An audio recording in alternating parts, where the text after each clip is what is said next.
আজকে আমি তোমাদের সাথে শেয়ার করব মায়াপুর ইস্কনে 5 বছর পর পর যে পঞ্চতত্ত্ব মহা অভিষেক হয় সেই মহা অভিষেকের ভিডিও তোমাদের সাথে শেয়ার করব। সেই কারণে মায়াপুর ইস্কনে প্রচুর লোকের সমাগম ঘটেছে। মায়াপুর ইস্কনে যে পুরনো মন্দিরটা রয়েছে সেই পুরনো মন্দিরের দেয়াল ভেদ করে একটি বড় পাইপ পার হয়ে এসেছে। পঞ্চতত্ত্বের যে মহা অভিষেক হয়েছে সে মহা অভিষেকের যে স্নান জল এইভাবে এখানে একটি ছোট্ট পুকুর কেটে এখানে ফেলা হচ্ছে। আর তোমরা দূরেই দেখতে পাচ্ছ এই সেই স্নান জল সবাই মনের আনন্দে নিচ্ছে এবং পান করছে। এই স্নান জলের মধ্যে রয়েছে দুধ, ঘি, ডাবের জল, এছাড়াও দই। তাই এই জলের কালারটা এইরকম মনে হচ্ছে। আর তোমরা দেখতে পাচ্ছ সেই জলের মধ্যে দুটো তিনটে বাচ্চা খেলা করছে। তোমরা এখন আমার এই ভিডিওর মাধ্যমে দর্শন করতে পারছো মায়াপুর ইস্কন মন্দিরে যে মহারাজ রয়েছে সে মহারাজকে।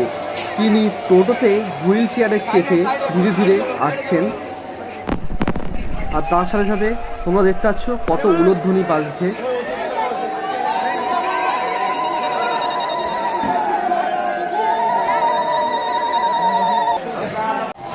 তারপরে চলে এসেছিলাম এখন যে পুরনো যে মন্দিরটি রয়েছে সে পুরনো মন্দিরের ভেতরে।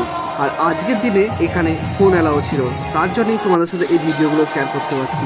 তোমরা প্রথমেই দেখতে পেলে নৃসিংহ মহাদেবকে, তারপরে তোমরা দেখতে পাচ্ছ শ্রী রাধাকৃষ্ণের সাথে অষ্টসখী। রাধাকৃষ্ণের সাথে এই অষ্টসখীকে কি সুন্দর সাজে সাজানো হয়েছে।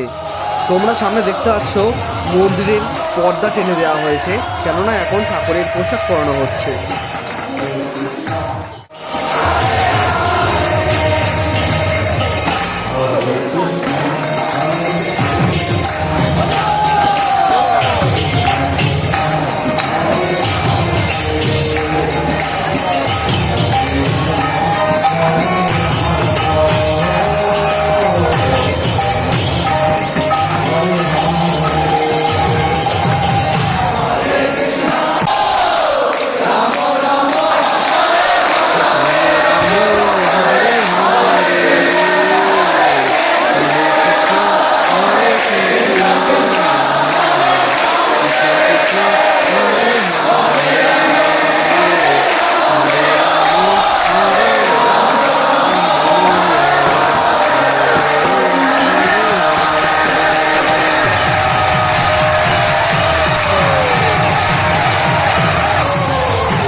তোমরা এখন দেখতে পাচ্ছ মন্দিরের ভিতরে হরে কৃষ্ণ কীর্তনে সবাই মেতে উঠেছে। তার সাথে সাথে সবাই নৃত্য এবং করতালি দিচ্ছে এবং গান গাইছে।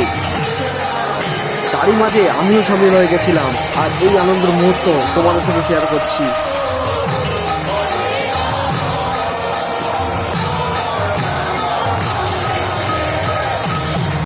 এখনই সেই সময় তোমরা দেখতে পাচ্ছ ঠাকুরের সামনে পর্দা দেওয়া রয়েছে, আর সেই পর্দা 1.5 থেকে 2 ঘন্টা পর সরিয়ে নেওয়া হচ্ছে। তোমরা এখন দেখতে পাচ্ছ মায়াপুর ইস্কনে 5 বছর পর যে পঞ্চতত্ত্ব যে মহা অভিষেক হলো সে মহা অভিষেক ঠাকুরকে খুব সুন্দরভাবে রঙের রঙের কাপড় এবং খুব সুন্দরভাবে সাজানো হয়ে গেছে। আর তারই সাথে সাথে চলছে এখন আরতি। তোমরা সেই আরতি এই ভিডিওর মাধ্যমে দেখতে থাকো।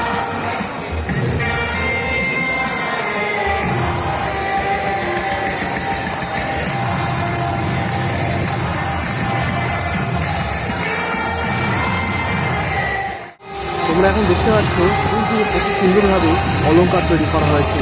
তাদের সাথে সাথে রয়েছে মালা। এছাড়াও তোমরা দেখতে পাচ্ছ পাগড়িতে কত সুন্দর সুন্দর কাজ।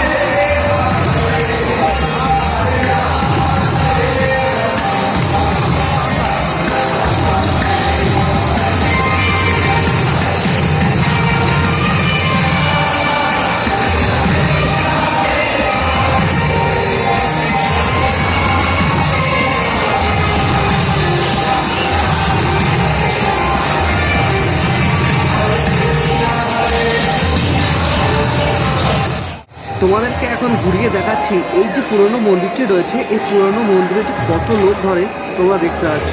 আর এই মন্দিরের থেকেও এখন যে বড় মন্দিরটি তৈরি হচ্ছে তার 5 থেকে 6 গুণের বেশি লোক সেই মন্দিরে পড়বে। তাহলে কত আনন্দ আর কত ভক্তের সমাগম করবে।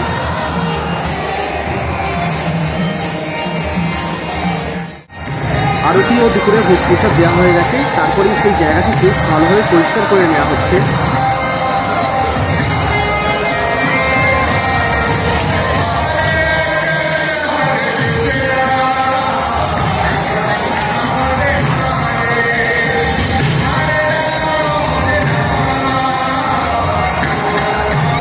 তোমরা এখন যে মূর্তিটি দেখতে পাচ্ছ এই মূর্তিটি খুবই ভালো লাগে।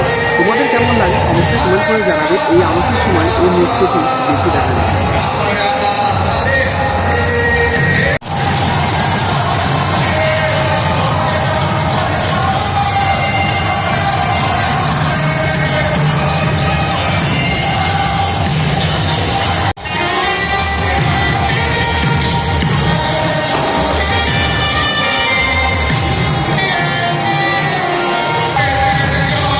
তোমরা এখন দেখতে পাচ্ছ কীভাবে ঠাকুরের সামনে পর্দা ঠেলে দেওয়া হচ্ছে আর ধীরে ধীরে আমাদের ঠাকুর পর্দার আড়াল হয়ে যাচ্ছে।